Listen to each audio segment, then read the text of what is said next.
Hey guys, what's going on? So I'm gonna do my CD collection now. So there's gonna be a lot more parts, and yeah, like I have a lot of CDs for this video, about like 16 or 17 or 15, can't remember, but and they're all mostly they're all A's except for like 2 of them. So yeah, but yeah, so it's mostly punk. There's not a whole lot of metal to be found except for like mainstream stuff like Metallica and Megadeth. But anyways, so yeah, let's get started. So first up, we've got all my AFI shit. I have pretty much all our albums except for Crash Love. Like, I own it, but I don't, like, my parents have it right now, because I don't listen to it very much anymore, and, fuck, the newest album, the Blood album, I don't have, but I need to pick it up, but I don't care enough to get it. I'll get it sometime, I just don't care enough to right now. But anyways, first up, we got their debut album, my second favorite album from them, and it's Forgotten Stay Fashionable. First album I ever got at a record store. I remember feeling so underground, being like 11 years old or 12 years old and getting this, but I fucking love it. Really fun, catchy, punk, just really good. Also, the artwork is a parody of the movie Reservoir Dogs, so that's kind of cool, I guess. I don't know. But really good, you know, if you're into, like, hardcore punk, but with a lot of melody, like the Descendants or No Effects, you'll like this. But a lot of people don't like Davey Havok's vocals, which is understandable, because he has a kind of love it or hate it kind of voice, but, yeah. Alright, now we have their second album. Not as good as their first album, but still pretty decent. Very Proud of Ya. So there's the artwork. There's like 20 songs on here. There's a lot of filler on this album. But it's still a decent album. There's the picture of the band playing live. Very old. They look very different than they do now. But yeah, a lot of really good songs on here though. Like He Who Laughs Last, Wake Up Call, Fall 13, Perfect Fit, Two of a Kind, which is also on this album, but they re-recorded it for here. But I prefer the one on here. This Secret Ninja. Just a really good album, but not their best, in my opinion. Alright, now we have my favorite album from them. And they're most aggressive and they're heaviest and they're pretty much their darkest. Shut Your Mouth and Open Your Eyes. I love the artwork, but I have no idea what the fuck it means. I just think it looks really cool. But there's a kind of like an occult kind of theme with the artwork on this album. Which is kind of weird because none of the lyrics are about anything religious except for the one song, Let It Be Broke. I think that song's about being an atheist, I think. But I don't know. But it's an amazing album. I love his vocals. He doesn't even really do clean vocals very much on the song. He mostly just screams his way through the album. It's amazing. The guitarists are really good. The production is really good, too, for a pretty underground band at the time. But, yeah. Alright, now we've got one of their most popular albums from their punk era. This is Black Cells in the Sunset. I think it's a really good album. It's one of their best, but it's not my favorite, but I really like it. Artwork is really good. The artwork for all the early AFI albums is really good. I believe the name of the guy who did it was like, I can't remember his name, but I think it was something Forbes or Alan something. I don't know. So this, some of my favorite songs on here are like The Prayer Position. God Called in Sick Today is like a ballad, but it's really good. Strength Through Wounding is good. Porphyria, Malleus, and Aleph Karim. Really decent album.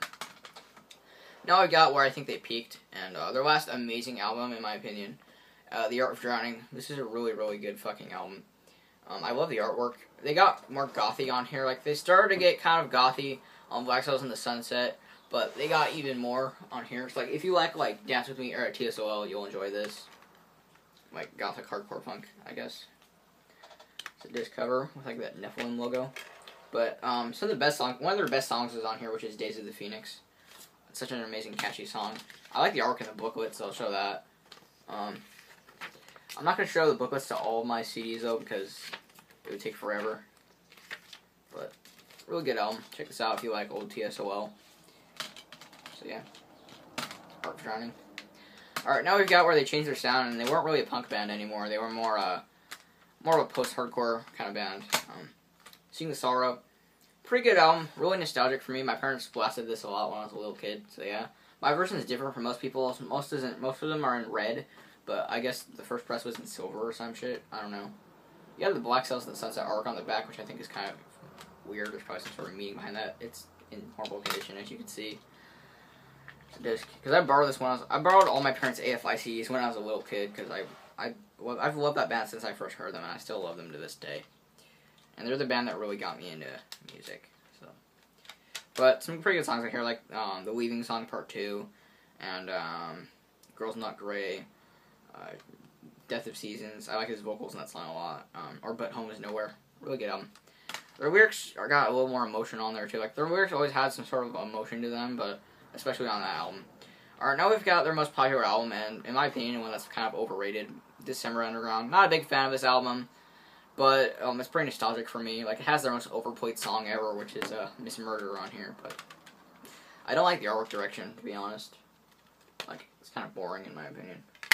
But there's some good songs on here, like Endlessly, She Said, and The Killing Lights, Killcastic, Summer Shudder. It's okay. They also have some elements of emo, which is weird. But yeah. Alright, now we got like a compilation. It's just a self-titled compilation of all their punk stuff. It's really good. It's really hard to find. But I borrowed this when I was in like the 4th grade from my dad, and I never turned back. I fucking love it. Again, in horrible condition, and the disc is very scratched, but you can't see it very well. You got like pictures of all the album covers in the back. I remember being a little kid and like being in like 5th or 6th grade and like plotting to buy. I'm like, okay, wait, that one, then that one, then that one. I don't know. A lot of good memories.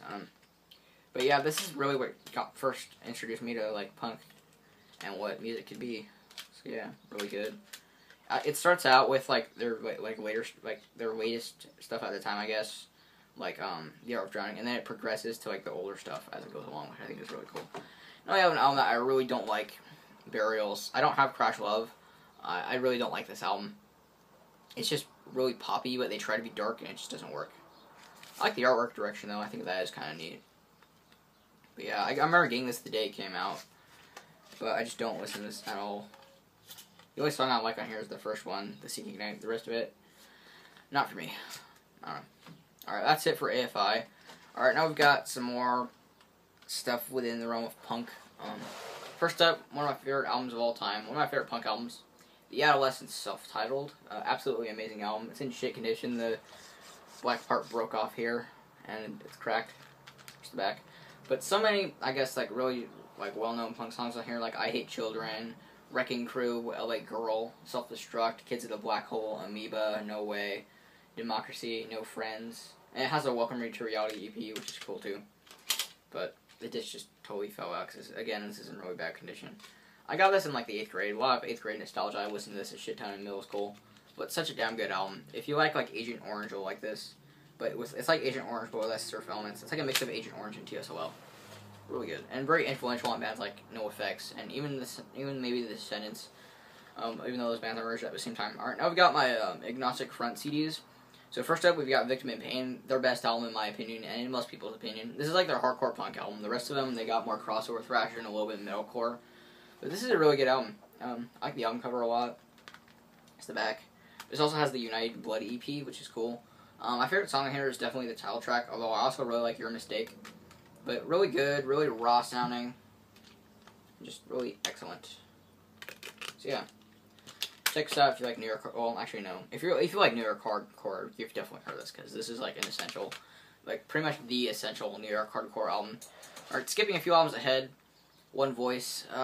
This album is okay. It's like the songs are really good, but the production is terrible. There's like no mids at all, so it's kind of painful to listen to. But the songs kind of overpower it, so it's not that bad. But the artwork is cool. Back, which I think is really gross. There's like a close up of Roger Murray's chest, and it's just like with a tattoo. It's just really weird. There's the back, or on the inside, not the back. I'm stupid, but pretty good. Some of the best songs here are Over the Edge and Your Fall, and also New Jack. Pretty good album. Alright, now we've got one of their newer albums, Another Voice.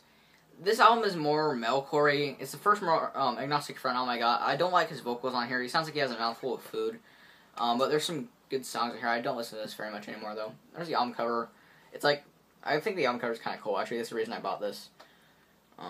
This wasn't a blind buy, though. Like, I knew who they were. I just didn't know which album to buy, because they didn't have Victim in Pain at the record store when I got that. Alright, now we've got one album from one of the very few post-hardcore bands I listen to, At The Drevin. Pretty popular band for their time.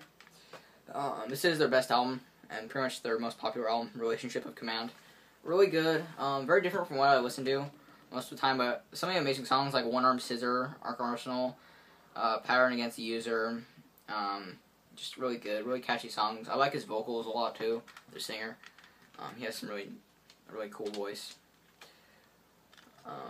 not much to show, but this album brings back a lot of memories from last summer. I listened to this a lot last summer. Really good. If you like Fugazi, this is like a more aggressive Fugazi, like with more like screaming in the vocals. Alright, 2 more CDs. I hope that my phone doesn't run out of memory. If it doesn't, if it does, then I'm just gonna stop and not try again because I'm lazy. This is my second time recording this actually, because they were out of alphabetical order first time. Anyways, Bad Brains, self-titled, classic album, amazing album, very influential. If you like hardcore punk and you haven't heard this, fucking, I don't know what to tell you. I love the album cover. Here's the back, cool picture of the band.